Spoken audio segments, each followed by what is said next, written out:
11:00 na ng gabi, ngunit gising pa rin si Margo. Paano ba naman kasi, hinihintay niya ang kanyang ina para sabay na silang kumain.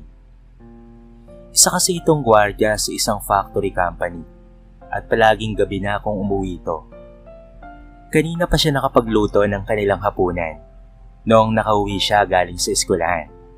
Pero may naisip siya na ideya para kahit papaano ay mapasaya niya ang kanyang nanay. Paborito nito ang leche flan, kaya naman gumawa siya nito at pagkuha ay pinalamig sa refrigerator.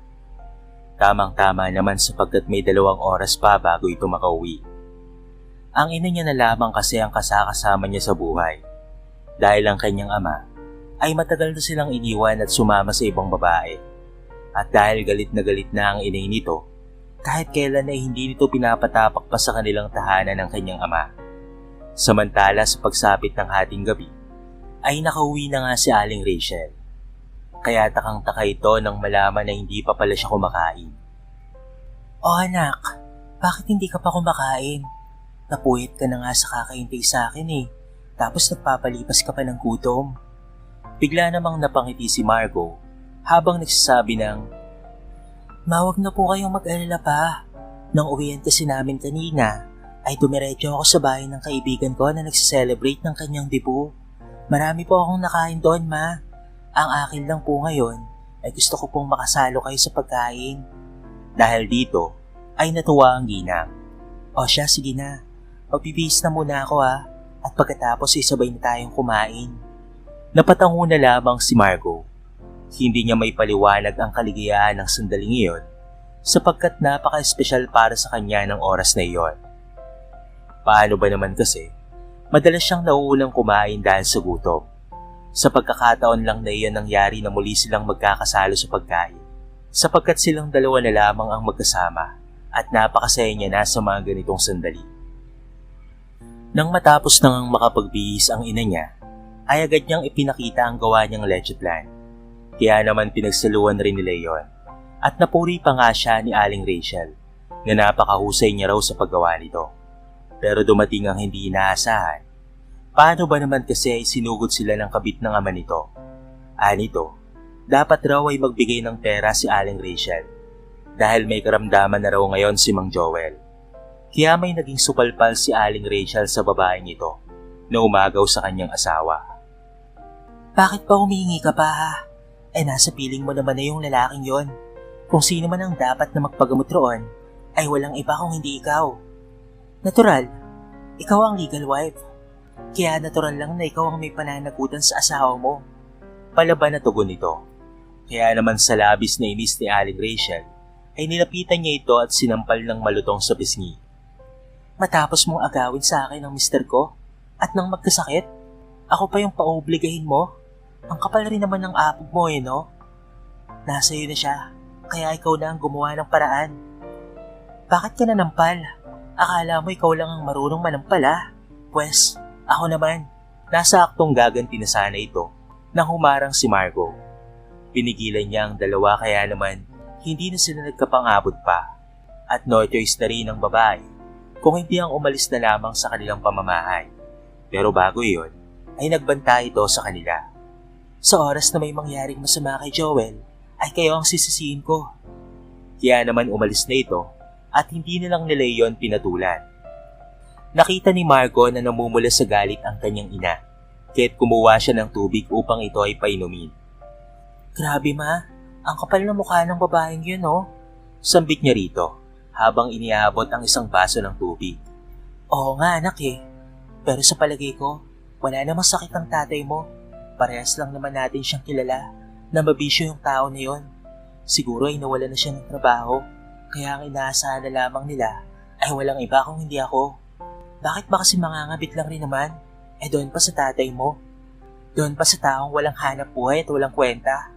Tugon nito, makaraan itong uminom ng tubig. Kaya naman dahil doon ay napaisip ang dalaga. "Pero ma, paano na lang kung totoo pa lang sinasabi ng babaeng yon? Titiisin na lang ba natin si Papa?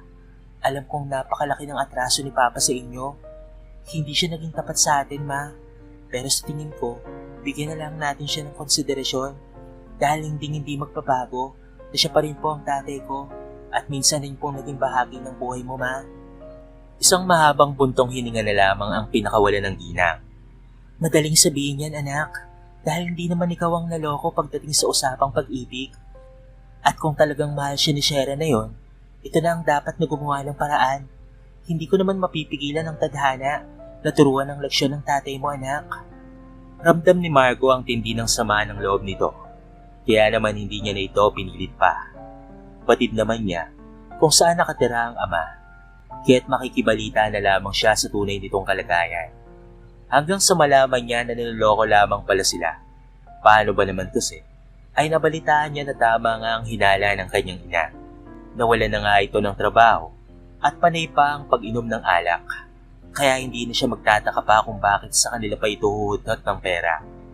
Napagpasyahan niya na lamang na itago na lamang ito sa kanyang ina ang lahat ng kanyang nalaman at baka lalo lamang itong magalit.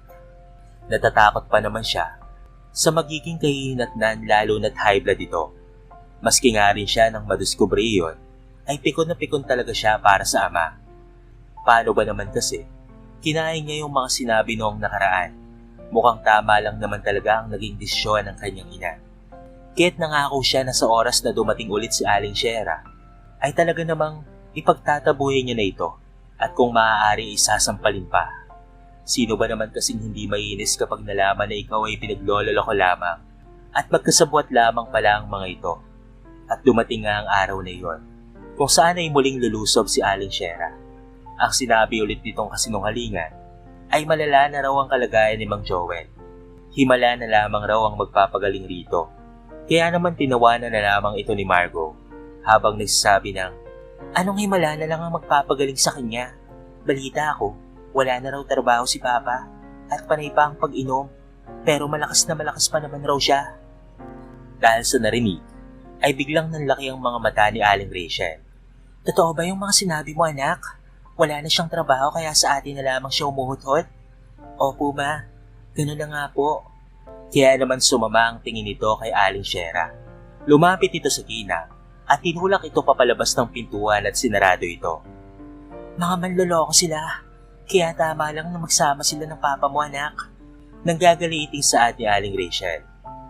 "Simula sa araw na ito, anak, kapag tumapak ulit yung babae na yun dito sa pamamahay natin, kahit nakakatanda siya sa'yo, anak, itulak mo siya. Walang puwang dito ang mga kagaya nila na manloloko." Dagdag pa nito. Kaya naman napatango na lamang si Margo. Sa kabila ng pagtataboy nila kay Aling Shera, hindi nila akalain na sa mga sumunod pa na araw, ay si Mang Joel naman ang next na magpapasakit sa kanilang mga ulo. Talagang pinipilit sila na magbigay ng pera. Kaya naman pinagsaraduan na lamang nila ito ng pintuan kapag nangyayari ang bagay na yon. Pero hindi nila akalain na darating sa punto na pagnanakawan pa sila nito. Nagugat iyon nang minsang pareho silang wala sa bahay. Nanakawan sila ng mamahaling TV at hindi sila maaaring magkamali kasi Mang Joel ang may gawa noon. Paano ba naman kasi? Naiwan nito ang sombrero nito sa may salas. Kaya naman agad nila itong tinungo sa tinutuluyan nito. Ang sabi naman nito ay hindi ito ang nagnakaw. Baka may iba lamang raw na nag-interest roon. At kahit pumasok pa raw sila sa bahay, ay wala silang makikita na kahit ano. Ngunit ganon nga ang ginawa nila. Nang pumasok sila, ay wala nga silang nasipat roon. Kahit sa maliit na salas at sa kwarto, ay wala talaga. Dahil dito ay merong naging pagdududa si Aling Rachel. "Alam ko na kung bakit wala dito. Dahil binenta mo na yon." Natawa naman ang lalaki sa sinabi nito. Madali lang naman mamintang eh. Pero mahirap maghanap ng ebidensya. Sa ngayon ay palalampasin ko na lamang ito. Pero sa oras na maulit pa ito, ay sa kulungan na ang bagsak mo. Matapos sabihin niyon ni Aling Rachel, ay niyaya na dito si Margo na umuwi na. Maski ang dalaga ay naniniwala na ang kanyang ama talaga ang may gawa noon. Alam kasi niya ang sombrero nito dahil meron siyang palatandaan roon na talaga namang magpapatunay na si Mang Joel iyon. Sa loob-loob niya ay matindi ata ang pangangailangan ng magkaluguyo na iyon dahil pati ba naman yung nananahimik na TV ay pinakialaman ng mga ito. Yun ang bagay na ayaw niya. Samantala, meron siyang pinuntahan na kamag-anak at doon nagtanong ng patungkol sa kanyang ama. At kanyang nalaman na bukod sa umiinom ito ay nagsusugal pa ito at binubugbog ang kalaguyo. At hindi lang ang kabet ang siyang nakakatikim ng pananakit nito. Dahil kahit yung half-brother niya na 2 taong gulang pa lamang ay pinagmamalupitan na sa pamamagitan ng pagbibiti nito ng patiwarik. Alam ng mga kamag-anak niyang ito ang mga nangyayari dahil kapitbahay niya ang mga ito. Dahil sa natuklasan, bigla tuloy nakaramdam ng awa si Margo kila Aling Shera at sa half-brother niya. Ganon pala katindi ang pagiging demonyo ng kanyang sariling ama na kahit pabatang paslit ay hindi nito pinapalagpas. Gusto man niyang tulungan ng mag-ina pero ayaw niya namang manghimasok. Sa loob-loob rin niya, siguro kaya pumupunta sa kanila si Aling Shera ay dahil pinipilit nito. At sa oras na tinatanggihan nito ang pinag-uutos niya, ay makakatikim siya ng matinding pananakit. Isang araw habang siya ay nagbabantay ng tindahan, meron kasi silang sari-sari store, ay bigla na lamang meron lumapit na batang lalaki sa kanya. Sa tingin niya ay nasa 5 taong gulang pa lamang ito. At base sa kasuotan nito at putis ng balat, ay waring napapabayaan na ito ng mga magulang. Nakita niya rin na tadtad ng kurot ang kamay ng bata. "Ate, palimos po kahit 100 lang po. Papaluin po kasi ako ni Mama kapag wala po akong naibigay sa kanya eh. Si Mama na lamang po ang kasama ko sa buhay." Maluha-luha nitong pagsusumamo sa kanya. Naramdaman niya naman na totoo ang sinasabi ng bata dahil na rin sa mga napapansin sa bata. Mabuti na lamang ay meron pa siyang natitira sa kanyang baon at meron pa siyang naitatabi. At dahil sa labis na awa sa bata, ibinigay niya na nga yun at ipinagbalot niya pa ito ng pagkain. Kaya naman tuwang-tuwang nagpasalamat sa kanya ang bata. Makikita talaga sa mga mata nito ang kaligayahan. Dahil dito, ay masaya na rin siya para dito. Pero isang araw, habang naglalakad na siya pauwi galing sa eskwelahan, nakita niya na parang may pinagkakaguluhan ng mga tao sa ilog. Panay ang pagtingin ng mga ito roon. Ang iba pa nga ay napapatakip pa sa bibig habang sindak na sindak sa nasisilayan. Kaya naman lumapit na rin siya roon upang makiusyoso. Halos malaglag na lamang ang mga panga niya sa nasilayan. Kung makikita niya lamang rin sana ang mukha niya, ay alam niyang namumutla na siya. Sino ba naman kasi ang hindi magugulat? Sapagkat ang batang tinulungan niya 2 linggo na ang nakakaraan, ay bangkay na lamang at nakalutang na sa ilog. Tadtad ng mga saksak ang katawan at inaagdas na rin. Base sa mga naririnig ni Margo sa mga nakikiusyoso, ang ina raw nito ang pumatay sa bata. Ito raw ang nagputo sa bata upang mamalimos. Kaso nga lang ng kaunti lamang ang napaglimusan nito, ay nagalit raw ito at narinig ng testigo ang pananakit sa bata. Paano ba naman raw kasi, ay 100 lamang raw ang nadilensya nito noon at siguro ay napuno na ang ina sa kakarampot na kinikita. Ang gusto ba naman kasi nito ay 1,000 kada araw ang kinikita ng bata. Ang buong akala ng testigo ay hanggang doon lamang ang gagawin nito sa bata. Hindi nito sukat akalain na gagawin nito ang karumal-dumal na krimen. Kaya pala halos 2 linggo na itong nawawala. Yun pala ay patay na ang biktima. Nagsisisi pa nga ang testigo na dapat noong sinasaktan pa lamang ang bata ay naisumbong niya na ito sa barangay. Pero sa kabutihang palad naman, nahuli na raw ang suspect at napag-alaman na adik pala ito. Pero maski si Margo ay nagsisisi rin ng sandaling iyon. Hindi lang basta ganoon ang nararamdaman niya, kung hindi sobra talagang nagsisisi. Paano ba naman kasi kung hindi dahil sa kanya ay hindi yun mangyayari sa bata?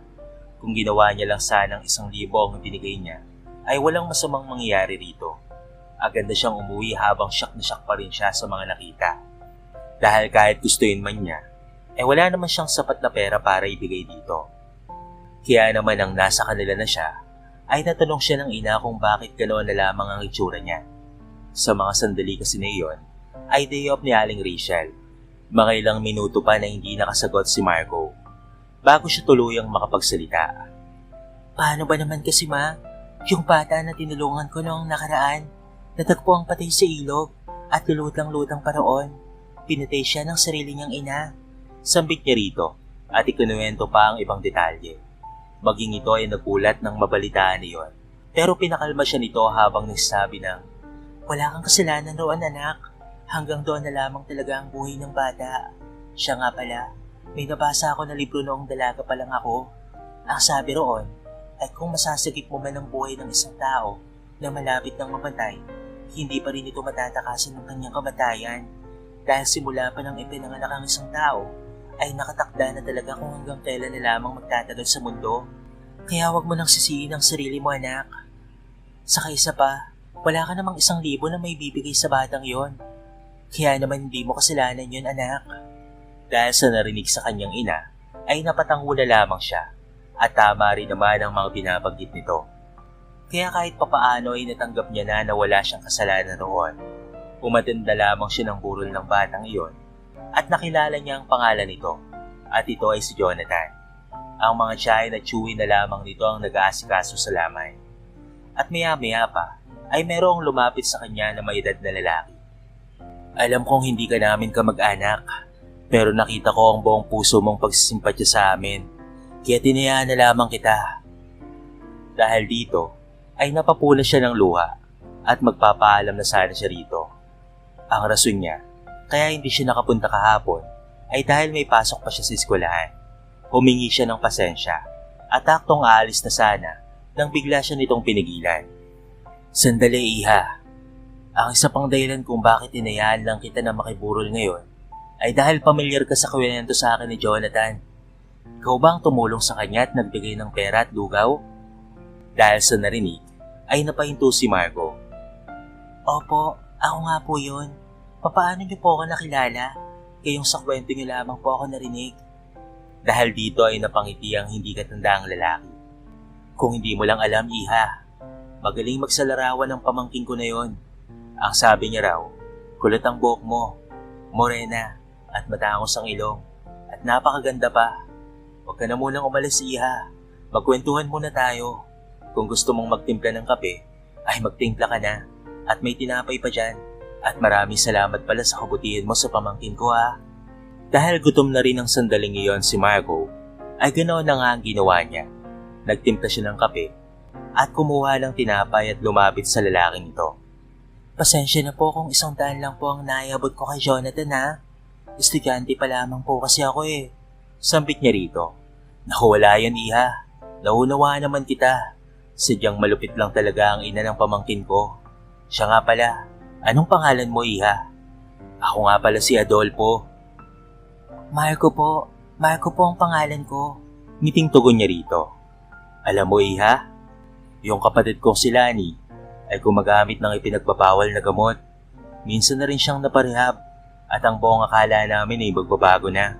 Ngunit hindi pa pala. Sambit pa nito. Bago pa maganap ang insidente, naikwento ko sa akin ni Jonathan, Ineng. Bibihira na nga lang raw yung mga mabubuting tao na gaya mo. Alam mo, tinutulungan ko rin naman yung pamangking ko na yon kapag pumupunta siya sa bahay namin. Pero may pagkakataon talaga na nahihiya na rin siya na humingi ng tulong sa amin eh. Kaya sa iba na lamang siya ng lilimos. Ang sabi sa akin ng pamangkin ko ay napakabait mo raw at bibihira na lamang sa taong gaya mo. Kadalasan kasi pinagtatabuyan siya kapag sinusubukan niyang manlimos. Samantalang ikaw ay hindi mo ginawa yon. Ay mabuti ka raw na kalooban, iha. Dagdag pa nito. Kaya nang sandaling iyon ay biglang umaliwalas ang mukha ni Margo. Ganap niya nang natanggap sa sarili niya na wala siyang kasalanan. Kahit pagsisisi ay nabura na rin sa isipan niya. Naku, walang anuman po yan, Mang Adolfo. Naniniwala po kasi ako na yung pagtulong ay wala sa laki o liit ng itinulong mo. Dahil ang tunay na pagtulong ay bukal dapat sa kalooban at walang hinihinging anumang kapalit. Napangiti naman ng lalaki. Tama ka doon, iha. 1 oras na nagtagal si Margo roon at pagkuway nagpaalam na siya.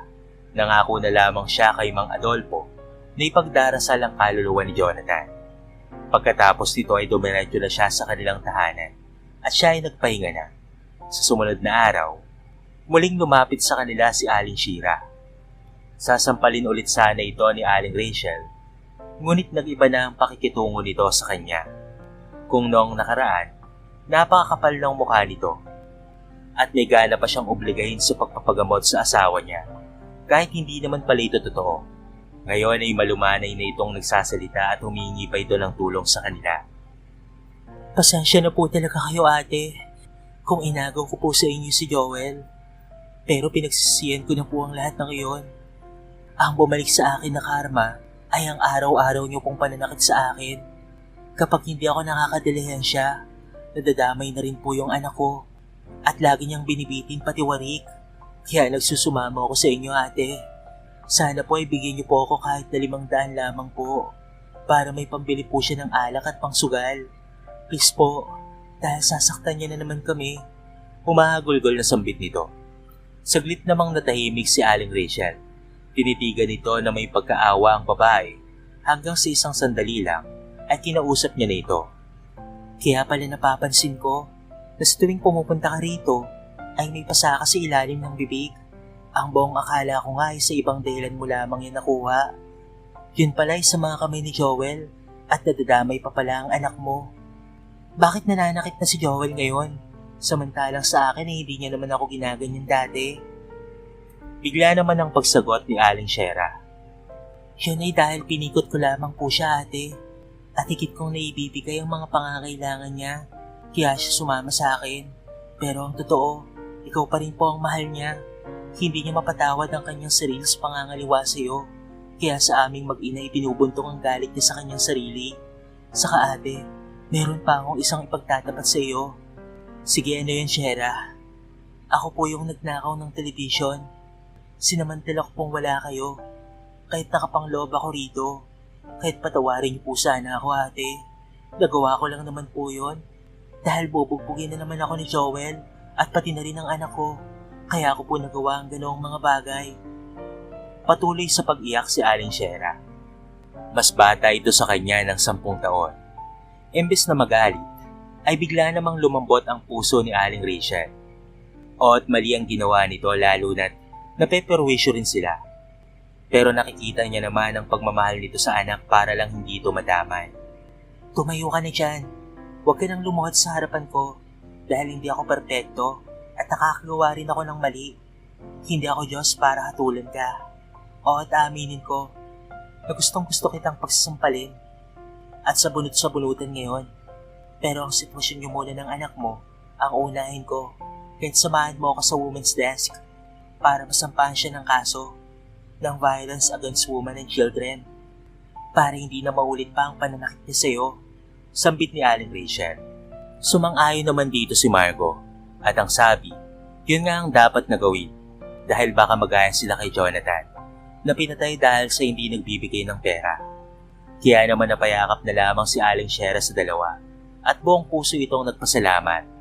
Nang makasuhan nga si Mang Joel, ay nakulong nga ito kaagad. Mula noon, ay sa kanila na nakatira si Shera at pati na rin ang kanyang half-brother. Si Margo kasi ang nagkumbinsi kay Aling Rachel na sa kanila na lamang ito tumira.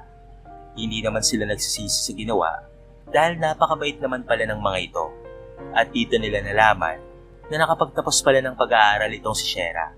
At dahil meron na itong mapag-iiwanan sa anak, ay nakapagtatrabaho na rin ito sa opisina na hindi nito nagagawa noong magkasama pa sila ni Joel.